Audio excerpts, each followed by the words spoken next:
여러분, 소속된다는 건 대체 어떤 의미일까요? 오늘 우리가 할 얘기는요, 우리가 소속된다는 것에 대해 알고 있던 모든 걸 어쩌면 완전히 뒤바꿔버릴지도 모르는 아주 강력한 이야기입니다. 모든 건 정말 이상한 파티 하나에서 시작되거든요. 그리고 그곳에서 울려 퍼진 새 노래에 대한 이야기죠. 자, 함께 들어가 볼까요? 자, 이 질문으로 한번 시작해보죠. 초대장이 없는 모임. 이걸 과연 잔치라고 부를 수 있을까요? 이게 되게 간단한 질문 같지만 사실 오늘 이야기 전체를 관통하는 아주 주요한 미스터리입니다.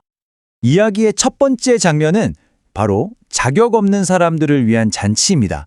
배경은 마테라는 사람의 집인데요. 여기서 아주 기묘한 파티가 열리고 있었어요. 그 현장으로 한번 들어가 보시죠.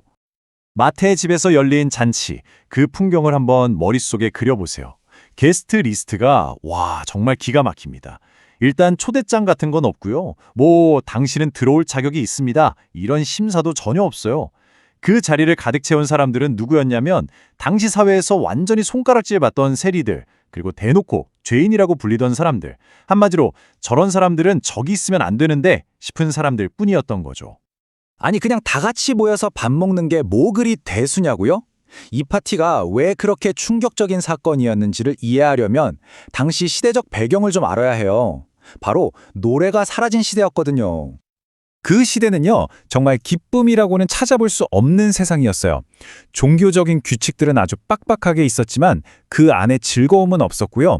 뭘 해야 하고 뭘 하면 안 되는지 윤리적인 잣대는 있었지만 가슴 뛰는 사랑의 노래 같은 건 존재하지 않았죠. 모두가 그냥 의무감이라는 무거운 돌덩이를 지고 침묵 속에서 살아가는 그런 시대였다고 보시면 됩니다. 자, 이 표를 보시면 그 차이가 확 들어오죠. 왼쪽이 바로 그 노래 없는 시대예요. 금식하고 율법을 지키고 침묵하고 끊임없이 자신의 자격을 증명해야만 하는 세상이죠. 그런데 오른쪽, 이 새로운 잔치는 완전히 달라요. 기쁨이 있고 율법이 아니라 관계가 있고 침묵 대신 노래가 있죠.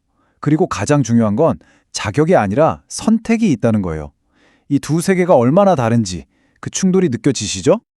바로 이 지점에서 이 기묘한 파티를 밖에서 지켜보던 사람들이 질문을 하나 툭 던집니다. 아니 왜 당신 제자들은 금식을 안 합니까? 겉으로 보기엔 그냥 종교적인 관습에 대한 질문 같잖아요.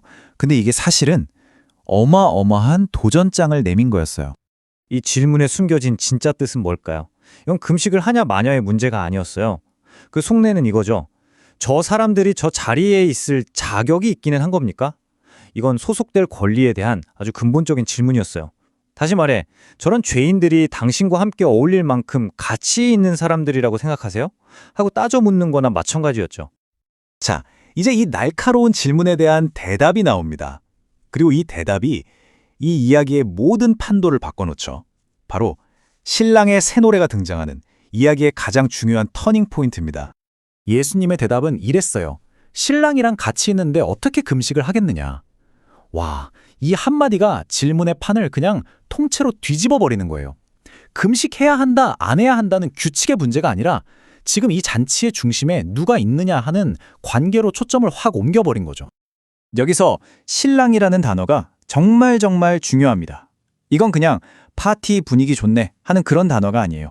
이건 규칙이나 자격의 문제를 완전히 뛰어넘어서 아주 깊고 개인적인 관계를 선언하는 단어입니다.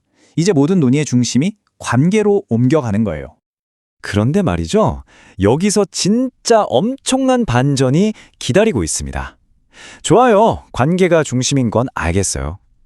그럼 이 잔치에서, 이 새로운 관계 속에서 노래를 부르는 사람은 대체 누구일까요? 정답은 정말 놀랍습니다. 노래를 부르는 건 그 자리에 초대받은 죄인들이 아니었어요. 저 좀 받아주세요 하고 노래하는 게 아니었다는 거죠. 노래를 부르는 건 바로 잔치의 주인이었던 신랑, 바로 그 자신이었어요. 그들을 환영하면서요. 여기서 모든 생각의 틀이 와리르 무너지는 겁니다. 그럼 신랑은 무슨 노래를 불렀을까요? 그 노래의 첫 소절이 울려 퍼집니다. 너는 더 이상 버려진 존재가 아니야. 바로 이 한 문장, 이걸로 모든 외로움과 단절의 시대가 끝났다는 선언인 거죠. 노래는 계속돼요. 너는 나의 신부다. 와, 이건 그냥 너를 받아줄게 정도가 아니죠. 세상에서 가장 가깝고 가장 영광스러운 관계로 너를 초대한다는 의미입니다. 그리고 마침내 노래는 이렇게 약속합니다. 너는 나의 영원한 동반자다. 이건 절대로 깨지지 않을 관계에 대한 도장 꽝 하고 찍는 거나 마찬가지예요. 자, 이 노래가 왜 그렇게 혁명적인지 이제 감이 오시죠? 이건 네가 이러이러한 자격을 갖추면, 네가 좀 바뀌면 내가 받아줄게 하는 조건도 노래가 아니에요. 그런 게 아니라 그냥 내가 너를 선택했어 라고 선언해버리는 완전한 무조건적인 선택에 대한 노래인 겁니다. 하지만 이렇게 믿을 수 없는 사랑을 노래하는 데에는 대가가 따랐습니다. 그냥 거저 주어진 게 아니었다는 거죠. 이제 이 노래에 어떤 대가가 필요했는지 한번 살펴보겠습니다. 이 흐름을 보시면 명확해집니다. 먼저 잔치에서 기쁨의 노래가 선포됐죠. 하지만 그 약속이 진짜가 되려면 대가가 필요했어요. 신랑이 신부를 얻기 위해서 자기 자신을 내어주고 빼앗기는 희생을 치러야만 했습니다. 그리고 놀라운 건 그 노래가 가장 끔찍한 고통의 장소, 바로 십자가 위에서도 멈추지 않고 계속되었다는 사실입니다. 자, 그럼 이 옛날 이야기가 지금 우리랑 무슨 상관이 있을까요? 바로 우리의 이야기가 되기 때문입니다. 생각해보세요.